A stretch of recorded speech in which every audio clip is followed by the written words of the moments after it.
شروع اللہ کے نام سے جو بڑا مہربان نہایت رحم والا ہے۔ الف لام را، یہ ایک پرنور کتاب ہے، اس کو ہم نے تم پر اس لیے نازل کیا ہے کہ لوگوں کو اندھیرے سے نکال کر روشنی کی طرف لے جاؤ، یعنی ان کے پروردگار کے حکم سے غالب اور قابل تعریف خدا کے رستے کی طرف، وہ خدا کہ جو کچھ آسمانوں اور زمین میں ہے سب اسی کا ہے، اور کافروں کے لیے عذاب سخت کی وجہ سے خرابی ہے۔ جو آخرت کی نسبت دنیا کو پسند کرتے اور لوگوں کو خدا کے رستے سے روکتے اور اس میں کجی چاہتے ہیں، یہ لوگ پرلے سرے کی گمراہی میں ہیں۔ اور ہم نے کوئی پیغمبر نہیں بھیجا مگر اپنی قوم کی زبان بولتا تھا تاکہ انہیں احکام خدا کھول کھول کر بتا دے، پھر خدا جسے چاہتا ہے گمراہ کرتا ہے اور جسے چاہتا ہے ہدایت دیتا ہے، اور وہ غالب اور حکمت والا ہے۔ اور ہم نے موسیٰ کو اپنی نشانیاں دے کر بھیجا کہ اپنی قوم کو تاریکی سے نکال کر روشنی میں لے جاؤ اور ان کو خدا کے دن یاد دلاؤ، اور اس میں ان لوگوں کے لیے جو صابر و شاکر ہیں قدرت خدا کی نشانیاں ہیں۔ اور جب موسیٰ نے اپنی قوم سے کہا کہ خدا نے جو تم پر مہربانیاں کی ہیں ان کو یاد کرو، جب کہ تم کو فرعون کی قوم کے ہاتھ سے مخلصی دی، وہ لوگ تمہیں بڑے عذاب دیتے تھے اور تمہارے بیٹوں کو مار ڈالتے تھے، اور عورت ذات یعنی تمہاری لڑکیوں کو زندہ رہنے دیتے تھے، اور اس میں تمہارے پروردگار کی طرف سے بڑی سخت آزمائش تھی۔ اور جب تمہارے پروردگار نے تم کو آگاہ کیا کہ اگر شکر کرو گے تو میں تمہیں زیادہ دوں گا، اور اگر ناشکری کرو گے تو یاد رکھو کہ میرا عذاب بھی سخت ہے۔ اور موسیٰ نے صاف صاف کہہ دیا کہ اگر تم اور جتنے اور لوگ زمین میں ہیں سب کے سب ناشکری کرو تو خدا بھی بے نیاز اور قابل تعریف ہے۔ بھلا تم کو ان لوگوں کے حالات کی خبر نہیں پہنچی جو تم سے پہلے تھے، یعنی نوح اور عاد اور سمود کی قوم، اور جو ان کے بعد تھے، جن کا علم خدا کے سوا کسی کو نہیں۔ جب ان کے پاس پیغمبر نشانیاں لے کر آئے تو انہوں نے اپنے ہاتھ ان کے منہوں پر رکھ دیے کہ خاموش رہو، اور کہنے لگے کہ ہم تو تمہاری رسالت کو تسلیم نہیں کرتے، اور جس چیز کی طرف تم ہمیں بلاتے ہو ہم اس سے قوی شک میں ہیں۔ ان کے پیغمبروں نے کہا، کیا تم کو خدا کے بارے میں شک ہے جو آسمانوں اور زمین کا پیدا کرنے والا ہے؟ وہ تمہیں اس لیے بلاتا ہے کہ تمہارے گناہ بخشے اور فائدہ پہنچانے کے لیے ایک مدت مقرر تک تم کو مہلت دے۔ وہ بولے کہ تم تو ہمارے ہی جیسے آدمی ہو، تمہارا یہ منشا ہے کہ جن چیزوں کو ہمارے بڑے پوجتے رہے ہیں ان کے پوجنے سے ہم کو بند کر دو، تو اچھا کوئی کھلی دلیل لاؤ یعنی معجزہ دکھاؤ۔ پیغمبروں نے ان سے کہا کہ ہاں ہم تمہارے ہی جیسے آدمی ہیں، لیکن خدا اپنے بندوں میں سے جس پر چاہتا ہے نبوت کا احسان کرتا ہے، اور ہمارے اختیار کی بات نہیں کہ ہم خدا کے حکم کے بغیر تم کو تمہاری فرمائش کے مطابق معجزہ دکھائیں، اور خدا ہی پر مومنوں کو بھروسہ رکھنا چاہیے۔ اور ہم کیوں کر خدا پر بھروسہ نہ رکھیں حالانکہ اس نے ہم کو ہمارے دین کے سیدھے رستے بتائے ہیں، اور جو تکلیفیں تم ہم کو دیتے ہو اس پر صبر کریں گے،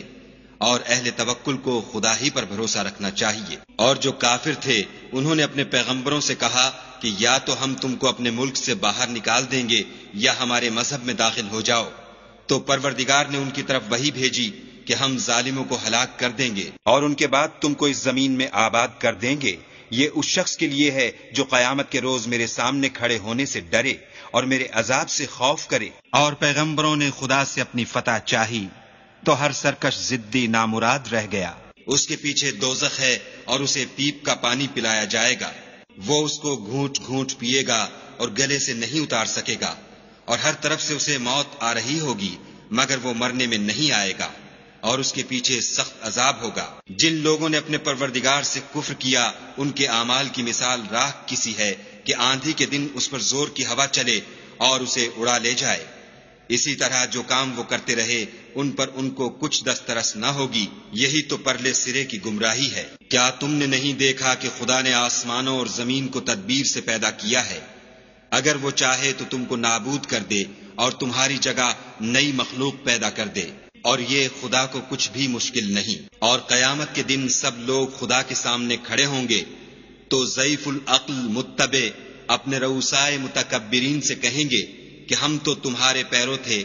کیا تم خدا کا کچھ عذاب ہم پر سے دفع کر سکتے ہو؟ وہ کہیں گے کہ اگر خدا ہم کو ہدایت کرتا تو ہم تم کو ہدایت کرتے، اب ہم گھبرائیں یا صبر کریں ہمارے حق میں برابر ہے، کوئی جگہ گریز اور رہائی کی ہمارے لیے نہیں ہے۔ جب حساب کتاب کا کام فیصل ہو چکے گا تو شیطان کہے گا جو وعدہ خدا نے تم سے کیا تھا وہ تو سچا تھا، اور جو وعدہ میں نے تم سے کیا تھا وہ جھوٹا تھا، اور میرا تم پر کسی طرح کا زور نہیں تھا۔ ہاں میں نے تم کو گمراہی اور باطل کی طرف بلایا تو تم نے جلدی سے اور بے دلیل میرا کہنا مان لیا، تو آج مجھے ملامت نہ کرو، اپنے آپ ہی کو ملامت کرو۔ نہ میں تمہاری فریاد رسی کر سکتا ہوں اور نہ تم میری فریاد رسی کر سکتے ہو۔ میں اس بات سے انکار کرتا ہوں کہ تم پہلے مجھے شریک بناتے تھے۔ بے شک جو ظالم ہیں ان کے لیے درد دینے والا عذاب ہے، اور جو ایمان لائے اور عمل نیک کیے وہ بہشتوں میں داخل کیے جائیں گے جن کے نیچے نہریں بہہ رہی ہیں، اپنے پروردگار کے حکم سے ہمیشہ ان میں رہیں گے، وہاں ان کی صاحب سلامت سلام ہوگا۔ کیا تم نے نہیں دیکھا کہ خدا نے پاک بات کی کیسی مثال بیان فرمائی ہے؟ وہ ایسی ہے جیسے پاکیزہ درخت جس کی جڑ مضبوط یعنی زمین کو پکڑے ہوئے ہو اور شاخیں آسمان میں، اپنے پروردگار کے حکم سے ہر وقت پھل لاتا اور میوے دیتا ہو۔ اور خدا لوگوں کے لیے مثالیں بیان فرماتا ہے تاکہ وہ نصیحت پکڑیں۔ اور ناپاک بات کی مثال ناپاک درخت کسی ہے، نہ جڑ مستحکم نہ شاخیں بلند، زمین کے اوپر ہی سے اکھیڑ کر پھینک دیا جائے، اس کو ذرا بھی قرار و ثبات نہیں۔ خدا مومنوں کے دلوں کو صحیح اور پکی بات سے دنیا کی زندگی میں بھی مضبوط رکھتا ہے اور آخرت میں بھی رکھے گا، اور خدا بے انصافوں کو گمراہ کر دیتا ہے، اور خدا جو چاہتا ہے کرتا ہے۔ کیا تم نے ان لوگوں کو نہیں دیکھا جنہوں نے خدا کے احسان کو ناشکری سے بدل دیا اور اپنی قوم کو تباہی کے گھر میں اتارا؟ وہ گھر دوزخ ہے، سب ناشکرے اس میں داخل ہوں گے، اور وہ برا ٹھکانہ ہے۔ اور ان لوگوں نے خدا کے شریک مقرر کیے کہ لوگوں کو اس کے رستے سے گمراہ کریں۔ کہہ دو کہ چند روز فائدے اٹھا لو، آخر کار تم کو دوزخ کی طرف لوٹ کر جانا ہے۔ اے پیغمبر صلی اللہ علیہ وآلہ وسلم، میرے مومن بندوں سے کہہ دو کہ نماز پڑھا کریں، اور اس دن کے آنے سے پیشتر جس میں نہ اعمال کا سودا ہوگا اور نہ دوستی کام آئے گی، ہمارے دیے ہوئے مال میں سے در پردہ اور ظاہر خرچ کرتے رہیں۔ خدا ہی تو ہے جس نے آسمانوں اور زمین کو پیدا کیا اور آسمان سے مے برسایا، پھر اس سے تمہارے کھانے کے لیے پھل پیدا کیے، اور کشتیوں اور جہازوں کو تمہارے زیر فرمان کیا تاکہ دریا اور سمندر میں اس کے حکم سے چلیں، اور نہروں کو بھی تمہارے زیر فرمان کیا، اور سورج اور چاند کو تمہارے لیے کام میں لگا دیا کہ دونوں دن رات ایک دستور پر چل رہے ہیں، اور رات اور دن کو بھی تمہاری خاطر کام میں لگا دیا، اور جو کچھ تم نے مانگا سب میں سے تم کو عنایت کیا، اور اگر خدا کے احسان گننے لگو تو شمار نہ کر سکو، مگر لوگ نعمتوں کا شکر نہیں کرتے۔ کچھ شک نہیں کہ انسان بڑا بے انصاف اور ناشکر ہے۔ اور جب ابراہیم نے دعا کی کہ میرے پروردگار اس شہر کو لوگوں کے لیے امن کی جگہ بنا دے، اور مجھے اور میری اولاد کو اس بات سے کہ بتوں کی پرستش کرنے لگیں بچائے رکھ۔ اے پروردگار، انہوں نے بہت سے لوگوں کو گمراہ کیا ہے، سو جس شخص نے میرا کہا مانا وہ میرا ہے، اور جس نے میری نافرمانی کی تو بخشنے والا مہربان ہے۔ اے پروردگار، میں نے اپنی اولاد میدان مکہ میں جہاں کھیتی نہیں تیرے عزت و ادب والے گھر کے پاس لا بسائی ہے۔ اے پروردگار، تاکہ یہ نماز پڑھیں، تو لوگوں کے دلوں کو ایسا کر دے کہ ان کی طرف جھکے رہیں، اور ان کو میووں سے روزی دے تاکہ تیرا شکر کریں۔ اے پروردگار، جو بات ہم چھپاتے اور جو ظاہر کرتے ہیں تو سب جانتا ہے، اور خدا سے کوئی چیز مخفی نہیں، نہ زمین میں نہ آسمان میں۔ خدا کا شکر ہے جس نے مجھ کو بڑی عمر میں اسماعیل اور اسحاق بخشے، بے شک میرا پروردگار دعا سننے والا ہے۔ اے پروردگار، مجھ کو ایسی توفیق عنایت کر کہ نماز پڑھتا رہوں، اور میری اولاد کو بھی یہ توفیق بخش۔ اے پروردگار، میری دعا قبول فرما۔ اے پروردگار، حساب کتاب کے دن مجھ کو اور میرے ماں باپ کو اور مومنوں کو مغفرت کیجو۔ اور مومنوں، مت خیال کرنا کہ یہ ظالم جو عمل کر رہے ہیں خدا ان سے بے خبر ہے، وہ ان کو اس دن تک مہلت دے رہا ہے جبکہ دہشت کے سبب آنکھیں کھلی کی کھلی رہ جائیں گی، اور لوگ سر اٹھائے ہوئے میدان قیامت کی طرف دوڑ رہے ہوں گے، ان کی نگاہیں ان کی طرف لوٹ نہ سکیں گی، اور ان کے دل مارے خوف کے ہوا ہو رہے ہوں گے۔ اور لوگوں کو اس دن سے آگاہ کر دو جب ان پر عذاب آ جائے گا، تب ظالم لوگ کہیں گے کہ اے ہمارے پروردگار، ہمیں تھوڑی سی مدت مہلت عطا کر تاکہ ہم تیری دعوت توحید قبول کریں اور تیرے پیغمبروں کے پیچھے چلیں تو جواب ملے گا، کیا تم پہلے قسمیں نہیں کھایا کرتے تھے کہ تم کو اس حال سے جس میں تم ہو زوال اور قیامت کو حساب اعمال نہیں ہوگا؟ اور جو لوگ اپنے آپ پر ظلم کرتے تھے تم ان کے مکانوں میں رہتے تھے، اور تم پر ظاہر ہو چکا تھا کہ ہم نے ان لوگوں کے ساتھ کس طرح کا معاملہ کیا تھا،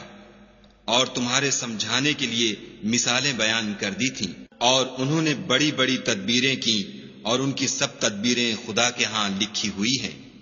گو وہ تدبیریں ایسی غضب کی تھیں کہ ان سے پہاڑ بھی ٹل جائیں، تو ایسا خیال نہ کرنا کہ خدا نے جو اپنے پیغمبروں سے وعدہ کیا ہے اس کے خلاف کرے گا۔ بے شک خدا زبردست اور بدلہ لینے والا ہے۔ جس دن یہ زمین دوسری زمین سے بدل دی جائے گی اور آسمان بھی بدل دیے جائیں گے، اور سب لوگ خدائے یگانہ و زبردست کے سامنے نکل کھڑے ہوں گے، اور اس دن تم گناہ گاروں کو دیکھو گے کہ زنجیروں میں جکڑے ہوئے ہیں، ان کے کرتے گندھک کے ہوں گے اور ان کے منہوں کو آگ لپٹ رہی ہوگی۔ یہ اس لیے کہ خدا ہر شخص کو اس کے اعمال کا بدلہ دے۔ بے شک خدا جلد حساب لینے والا ہے۔ یہ قرآن لوگوں کے نام خدا کا پیغام ہے تاکہ ان کو اس سے ڈرایا جائے اور تاکہ وہ جان لیں کہ وہی اکیلا معبود ہے، اور تاکہ اہل عقل نصیحت پکڑیں۔